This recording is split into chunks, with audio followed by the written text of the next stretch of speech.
Hey, Boro fans, our Christmas holiday special. Join me tonight at the Longlands Club, Guesty and AJT. Evening, James. How are you doing, lads? All right? James on the camera as well. You all right, mate? Good, good. Right, we're going to look back on the last week or so, which has been a hell of a long week. Yeah. Because George is always on his heels. He's never on his toes. He's never anticipating anything coming in. And the gap between our defence and, like you say, James, our two older midfield players, they're on top of each other. And then you've got Down and Howson.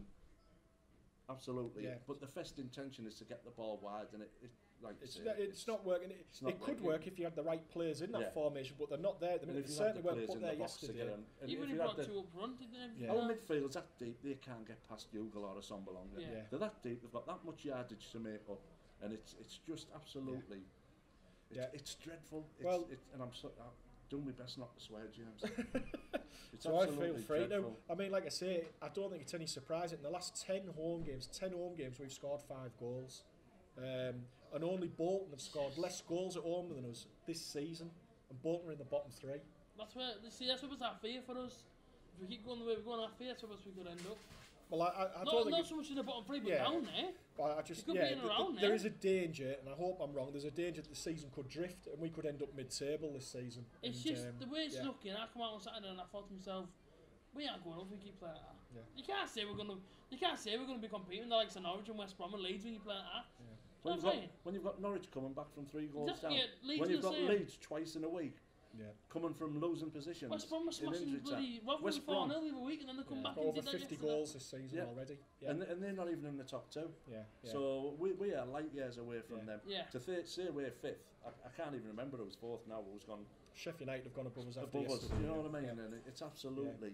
I mean, for 70 minutes, it was said yesterday, between the 2nd minute and the 72nd minute, we didn't have a shot on target.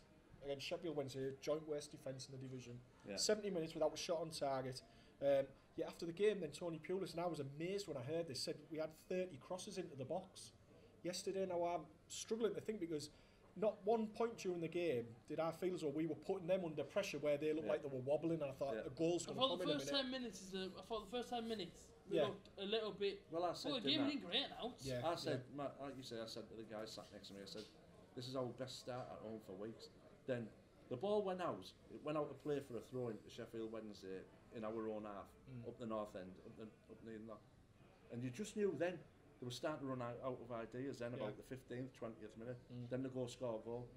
And then, like you say, we're not getting back into it. We don't have the know-how, the players, or the tactical nonce from the manager to get us back into a game. It's always down the wings. It doesn't matter who the fuck he brings in this week or next month or whoever.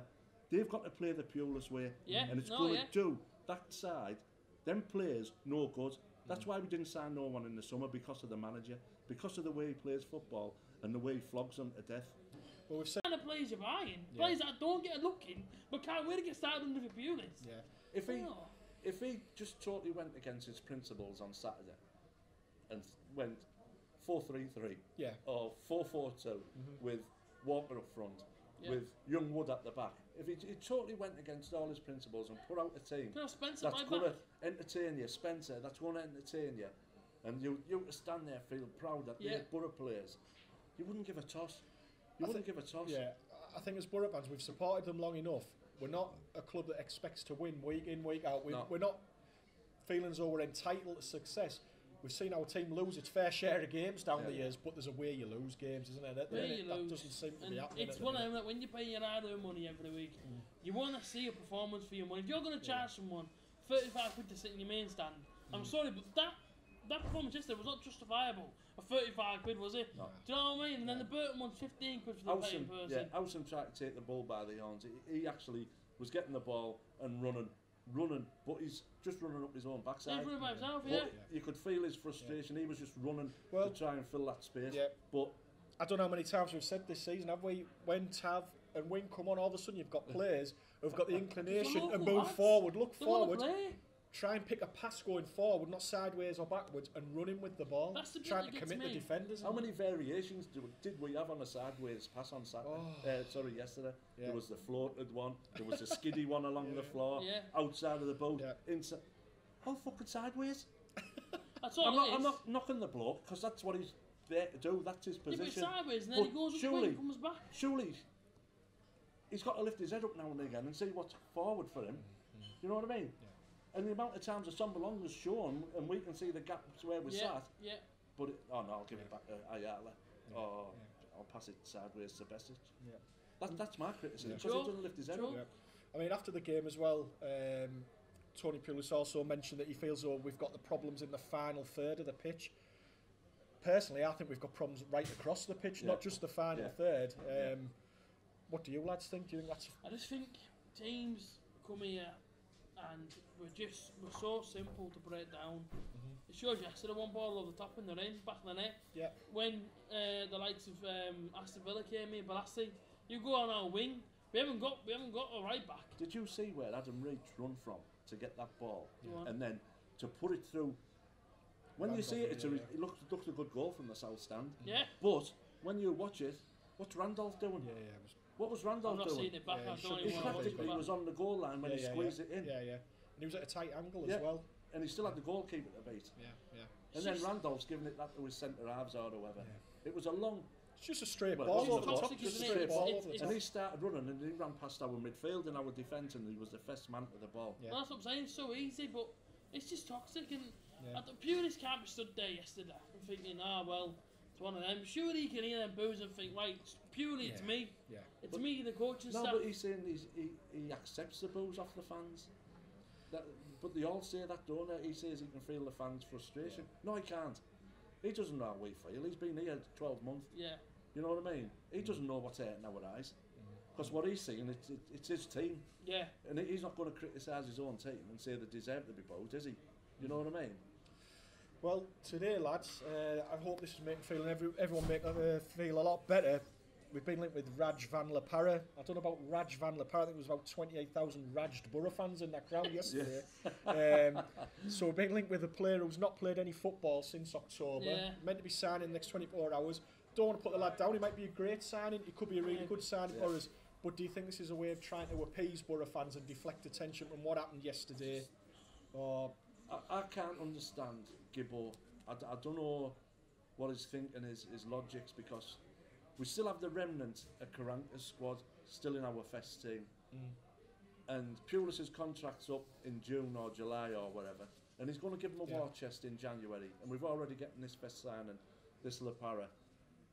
Why is he going to allow Pulis to bring players in January when he's going to move on in June or July, where we're going to bring another manager in, like Pulis did, inherited Monk's players, inherited Karanka's players, Monk inherited Karanka's players. We haven't actually given a manager time now to build a squad and to say that's my squad, these are my boys. And whether we're going to sign James, like we discussed earlier, I think they're just token signings. I think there's more going to go out than comes in, and he's going to leave this club in a healthy position financially for the new manager or whatever, or leave Steve Gibson in a healthy position, because it's I think it's way above managers and recruitment level where things need addressing. Don't want the man to leave, but someone needs to have a word with him to say we need to get back to what we were. Yeah, well, I think they're good points, Tony. I mean, do you sense, AJ, that the club's at a bit of a crossroads at the minute, because it seems or it feels like they're almost at risk of alienating a lot of fans at the moment? You're getting a lot of fans, like Tony's mentioned there. You'll see it all on social media, and I mean, I think that's a fair indication of how people feel, that supporters of many years are saying they've lost interest, and they're not happy with things at the club at the minute. Do you think that's a realistic reaction, or do you think for a club that's won one major honour in their entire history, it's an overreaction? Do you think traditionally we've been viewed as a championship club? Are we too demanding? Are Boro fans at the minute too demanding, or do you think how they're reacting at the moment is fair? I don't think it's an overreaction for the prices we pay. First of all, I think us fans really get their backs up. Right. You're going to charge someone over £500 for a season ticket, and you're going to put on that kind of performance every week. That ain't an overreaction. That's someone frustrated because they've worked hard. I've said before my interviews on the Boro Fan TV after the games, Middlesbrough's not a place where people got loads of money. It's an area where you've got to really maybe work 2 or 3 jobs. I know people that work 2 or 3 jobs and they'll work all year round to buy a season ticket, but then they don't go because they think, well, I've done all that for that, and then you're going to give me that in return. Yeah. That ain't an overreaction, in my opinion. Yeah. I think it's a joke what's happening, and I think them players need to have a look at themselves in the dressing room and think about exactly who they're playing for. Yeah. And if you know what I mean, have a look around the town. As I've already said, you know what I mean. We're not a rich area, and round here we're a town that's sort of connected to this club. Everybody feeds off Middlesbrough. Everyone loves the club. Yeah, it's a big part of the town, isn't it? When you put the shirt, it's got to mean something. It's got to mean something. That town centre, when we're top flight, that town centre's, you know, it's buzzing. Yeah. It's making the tills are ringing, but like you said, the next few weeks the crowd's going to drop. The footfall in the town centre is going to drop. Yeah. You know what I mean? It affects everyone. It affects all parts of the town. But your question, James, was about the effect on the fans. What, you know, have we got this right to feel the way we do? Yeah. In the last two season ending, we've had Gibson saying we'll smash the league. Then last season, Pulis comes out and says, I know exactly what we need to get up. So when you've got your manager and your chairman coming out with statements like that, filling you full of confidence, you know, bigging up themselves, bigging up the club, and basically you get kicked in the balls because it's absolute dross. It's a joke. Yeah. I mean, like we said there, and we said before we came on air tonight, season ticket holders are staying away now from games as well. I've seen comments from some Boro fans claiming that they hope we get beat on Saturday. Now, I mean, I wouldn't personally go that far, but there's some people that saying they want to see us get beat if it means a change in manager. I mean, when Pulis got the job a year ago, it was mentioned that he can be a divisive manager amongst your club's support. Do you see any way back for him at the moment in terms of the supporters? The only way he can turn things around now, like I say, is go totally against his philosophy in football. That's the only way I think he'll get the fans back. And do you think it's fair? I know you alluded to this earlier on when we talked about something. Is it just down to Tony Pulis, or do you think this runs deeper? It's more than one person. What's going on at the club? The more you look moment? at it now from the outside, with Tony Pulis and the statement and what he said with his remit, what he came in to do, he's made X amount, 40-50 million for Gibbo for the club, and you start to think this is somewhat similar to Tony Mowbray's remit, where get the wage bill down, get all the big time Charlies out, and then we'll start again from there. And I think the proof will be in the pudding. We may find the answer to that in January if more go out than come in. I think these next 4 weeks will tell you a lot. I mean, I know people have been pinning the hopes for a while, AJT, on this transfer window and saying, who we're going to bring in and this, that and the other. Do you realistically think we're going to spend a lot of money in January, or do you think it's going to be a lot of loan players? If spending a lot of money brings in the players that we need to maybe bolster the squad, then so be it. But I know you're looking at me like that, but bolster the squad. We need to improve the squad. At the end of the day, it doesn't need it. I've heard players are coming out, players are coming in.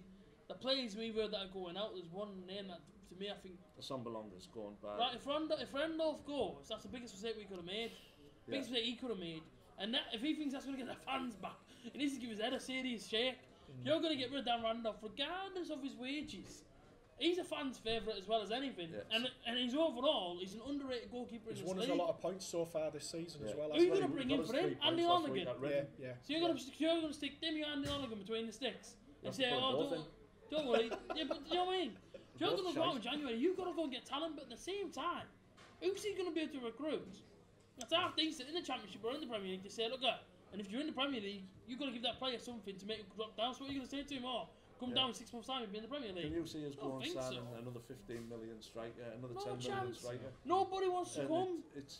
I think it's a very difficult transfer window to do business in anyway in January, because clubs don't really want to sell halfway through the season. They certainly don't want to sell to clubs if they think it's going to make them better, and you're going to pay way over the odds. By the sounds of things, we're not going to spend a lot of money, so I think it's a very, very tricky transfer window for the Boro, but that'd be my biggest fear. We lose players that we really don't want to or can't afford to lose on the pitch, because as it stands, we are still in a playoff place. I know we sound a bit doom and gloom and everything tonight, but we are still in a playoff place, and at the very least, that's what we want this season, isn't it? To finish up in at least the top six. It's our away form that's keeping us up there. Why can't we? Bloody hell, you got Ugal 10 million from West Ham. You know what I mean? West Ham paid Fletcher 7 million. Braithwaite, millions of pounds spent on strikers, and we can't score on our home ground. That's frustrating, as James. You know what I mean? When you've got all that strike force there, and It's criminal what's happening, mate. I mean, I think the silence from the club is now starting to get a little bit worrying. I know you mentioned earlier on about when Steve Gibson spoke about when we got relegated, he came out and gave this speech, and whatever the actual words said, it was alluded to that we were going to be doing our best to get out this league at the first attempt, and it didn't happen. But do you feel as though maybe he has to come out now and speak to the fans, because there is a lot of unrest, I think, among Boro fans at the moment? Well, he sits there watching it with us, and he hears the boos, and he must, like you say, I don't know what the clientele's like in the West Stand, but I don't think the type of people to be sat behind Gibson shouting, "Get it fucking sorted out, mate." You know what I mean? He needs to be in the South Stand or the North Stand for that. No, but he must hear the unrest in amongst the supporters. He's a Boro fan. He's a Boro fan. Yeah. And season ticket renewal forms will be going out in 4 months' time, and as it stands at the moment, it's even renewing or buying them. It's going to be a hard seller for in the Championship. Any idea how many half-season tickets got sold? No, they haven't published it, have they? You know what I mean? They haven't been, you know, it hasn't been splattered all over the press, has it? No. To say that they've been going well. No. So, I don't know. Yeah. Anyway, Aidan Flint, who we've mentioned, said the monkey will get off the players' back once they win a game, whether it's a scrappy 1-0 or a 5-0 win at home. It's still there. And Saturday, we're at home to Ipswich, bottom of the table. Yeah. Ideal opportunity to get that monkey off your back, isn't it? It's ideal, but then again, I've said it before, if you beat Ipswich, you've got to go and beat Derby. And you've got to go, and because, listen, teams have to be consistent in this league in order to do well, in order to go up and reach that place where you want to be. Yeah. I don't honestly know when our next win's going to come along, and that's not me being negative. That's because that's the effect. It's what you see, it's the proof in front of your eyes. I think we've got more chance of beating Derby away than what we have beaten Ipswich. Because of our own form, as you already said. Yeah. It's teams are going to come to Riverside now and fancy the chances. Well, any team. Yeah. Any team. Yeah. They must do. Well, I think Sheffield Wednesday yesterday, for all they're a limited team, they must have saw. I think that for the first 20 minutes, like you say, we did quite well. Yeah. But I think that's maybe a little bit on reputation. I think teams come up here and they're expecting more, and then they see what's in front of them after 20 minutes and think, do you know what, actually? We can get something here. And they find that we're quite easy to contain because we haven't got a great deal going forward. And then they get a little bit more ambitious. And I think Ipswich, as long as you're quite organised, you can stifle us quite easily, I think. And I think Ipswich will be just the same on Saturday. The atmosphere, unfortunately, isn't great at the moment. So it's going to be a tough battle, isn't it? Pulis' after-game statement or speech, whatever you call it, like you said, 30 crosses into the box. So how many was it the week before? 48. 60 crosses into the box. So that opposing manager is going to say, just let them keep shotting balls into the box because they're not going to... if there's only one man in there, they're not going to hurt us. Yeah. You know what I mean? Just keep an eye on him. Yeah. And no one's going to hurt us with the ball. So just let them have it wide. Yeah. You know what I mean? Just keep it tight through the middle. Well, yeah, absolutely. But I say, I just feel that if Ipswich go 1-0 up, imagine what he's going to feel in, because we heard it yesterday, 22 minutes in. We looked at each other and said they're booing already. Yeah. Do you know what I mean? So, really, and on the way out, people shouting to me, AJT, you can't defend him, you can't. And I think, look, I'm not even playing. The fans haven't, you know what I mean? But that's the thing, that's the whole thing around everywhere, is that Pulis, he isn't liked by the fans at the minute. People didn't want him in to begin with.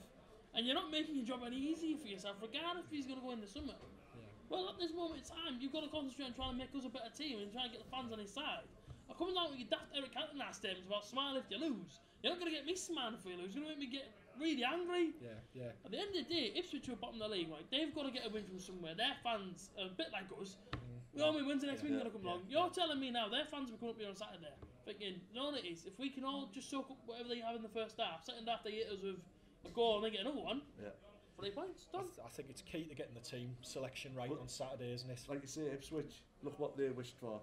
Yeah. They wanted McCarthy sacked, out, and look how they've nosedived. Yeah. So, you know, do we need to be careful what we're wishing for? Of course we do, because there's rumours of the next manager coming in, and well, I don't know what he's going to do if he comes in, Mr. Woodgate or whatever, and Down is his assistant, which we've heard. Like you say, I've been tipping that for seasons. Yeah. Since Stewie came back to the club, I've always, and I got laughed at, but we'll see. Yep, we will. One away win all season, Ipswich. 7 points adrift of safety. You just make it worse. Team made up of youngsters. Yeah. Give me your predictions for Saturday.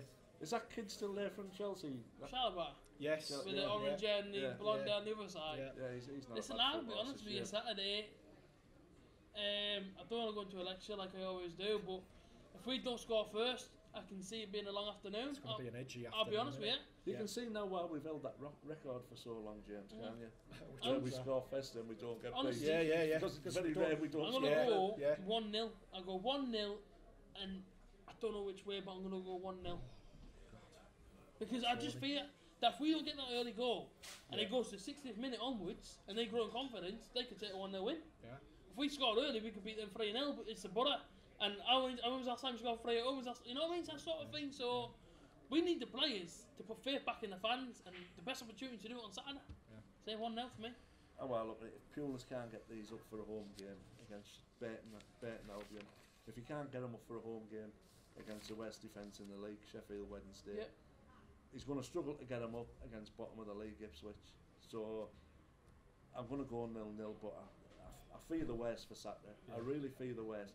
But like you say, people pay the money, they can boo, they can do what they want. You know what I mean? Yeah. That was toxic. That's the worst since Karanka. Do you know what I mean? Yeah. Yeah. Where do you stand on that debate there, the booing situation? Because I mean, it's now been the last 2 home games in a row they've got booed off. It was one of the things on Saturday when I heard it. It was booing at Reading on Saturday. Yeah. Right. Well, like I say, I got sent a clip which I have to show you, and obviously when we come off air. And they're booing, and I showed everyone in my house saying everyone was just shook their head, and I said it was one of them things that when you hear it, you want to get out, you know what I mean? Because you felt uncomfortable, you don't want to be around it.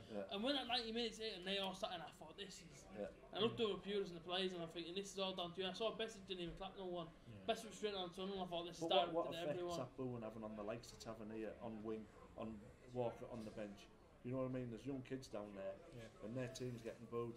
What effects it having on them? In a way, if you've got Tavernier, wing, and Walker, who are all come from the academy, if they're Boro fans, if you like, and they're don't say they were booing as well. No, but I'm saying if they're Boro fans, surely they're thinking our pain as well as whatever. Yeah. Surely they're thinking, right, give me a chance, because now I want to try and change things. Yeah, so Tavernier gets a chance, but he stands behind the manager for 10 minutes. It doesn't help him. I think he's got to start Saturday. I think Wing's got to start Saturday. These lads have got to be found at this. And I know it's a pressure game now on Saturday, but I think these lads, they can't do any worse than what's been going on the last few weeks. They need to be given an opportunity. I would honestly play the kids. I played like to Spence at right back. I played Wood at centre back. I played Walker up front. I played Tav. I played Wing. The loyalty to Friend, Downing, Clayton, Howson, who's been getting his game every week. Message. The loyalty has to win. Obviously, he's got to keep some of that in. Yeah, I think there's a danger of putting too many kids in at once. He's got to keep some of that in. But the loyalties have to win. Got to play. George definitely has to be rested. Yeah. You know what I mean? I wouldn't say dropped, I'd say rested. And someone's got to come in and replace him. We've got to find another way of getting forward with our wing backs or whatever they are, you know what I mean? Yeah. And we also have to get some legs in the midfield. Yeah, that's the thing. And defend higher up the pitch. Yeah, because you're at home. You've got to get your players. Your back line, when we've got the ball, we've got to be on the other side of the line. They ain't going to score if we've got the ball in their half. That's not going to happen, We've got to be on the other side of the line. Well, I'm going to go 2-0 Saturday at the Boro. I think we'll win. 2-0 on Saturday. Blind faith. 48 hours after that, we'll just very quickly do a preview about Derby County away. Good team. A good team. Really they dominated the game for 60 minutes here at the Riverside early in the season. Could be 4-0 up in the first half. Every time they get a free kick, that Wilson bends it in. He scored one, didn't he? He scored one. There was Sheffield United he scored one against. Yeah, but they've hit a sticky patch lately. Like you say, they have hit a sticky patch there at Norwich on Saturday, which again will be a tough game for them. But how do you see things panning out at Pride Park on Monday, Guesty? Our away, the way we play away, is totally different to what we're watching at home. Yeah. Reading was a different kettle of fish because they were poor, and it was a scruffy 1-0 win, but we got the win. But against the teams like Derby, you know, we'll allow Derby to have a lot of possession, and we'll be comfortable. We're more comfortable away from home at the back as well lately. Yeah. And James, I can see us doing better at Derby than what I can on Saturday. Really? Yeah. You know what I mean? Just the way that he has. Yeah, we're more suited to that setup and that like his 9 behind the ball carry on away from home's better than at home. Do you agree with that, AJ? No, I agree. Like I say, it's more exciting going away from home watching a Boro. It's not exciting. No. For me, it's more exciting going away because it isn't the same as at home. But like I say, Derby away, one slip up against them, and they're going to punish you. Do you know what I mean? They got really good players in that team. They were fantastic. Unbelievable. They were. And if we slip up and we allow them to go in, that could be a 3-1, 4-1 to them if they won. That's even if they let us get a goal. Do you know what I mean? So you just got to up the put a goal there, and we're on our absolute best. But it starts against Ipswich. You've got to beat them. Started against Reading. I know, but that's the thing. No, yeah, I know, but that's the thing. The change in form's got to come. It started at QPR. If anything, for Pulis, change in form's got to come. We had Slaven saying that 12 points is a must. These 4 teams are absolutely dross. And we all started, oh yeah, they are, Bernie, you're right, mate. I think a lot of people thought bare minimum was going to be 9 points from these 4 games. I thought we'd been on 4, I'll be honest. We've got 3 out of 9 at the moment. And it's not looking great. But there you go then, lads. Do you want to give a prediction to Derby then on Tuesday, sorry? Yeah, go 3-0 Boro. No, listen, again 1-0 Boro. Right. I said before, I take 1-0 last season if it means Boro getting up. Yeah, I'll take 2-1 against Derby County. I fancy us more away. We'll probably get tongued 5-6. But, you know, I think we're a better team away from home, and I'll go 2-1. Goal scorers, Guesty, Aidan Flint. It won't be Aidan Flint or Ayala or Adam Clayton. They're 3 definite. Or Bessage, there's 4. You know what I mean? Stephen Walker will get 3. Even us when we're going to end 2-1. I hope you're right, mate. Well, we ran out of time, guys. You want to know what Santa would bring to the Boro? Oh, go on. Tell us. I don't know. Positivity. Positivity, your book, yeah. I think Santa's dropped the Boro off, you know what I mean? One of them presents that you thought, what the fuck got me that? You know what I mean? In fairness, it's link not been... set. You get a link set for the lads. After the set, yeah. That's it. There you go. Good stuff. Like we said, it's nothing we haven't had before. Boro traditionally aren't a great team this time of year, either, so it's nothing we haven't experienced before. But anyway, lads. Like all these young lads will experience it again. Yeah, that's it. Yeah, we've got it all to look forward to. Well, thanks for joining us tonight. It's been interesting, lively. All it remains for me to say is Happy New Year to all our viewers out there. Thanks for watching, as always. Don't forget to like and subscribe to Boro Fan TV. Enjoy the rest of the holiday fixtures. Hope to bring more points for the Boro. Until next time, all the best and up the Boro. Happy New Year. See ya.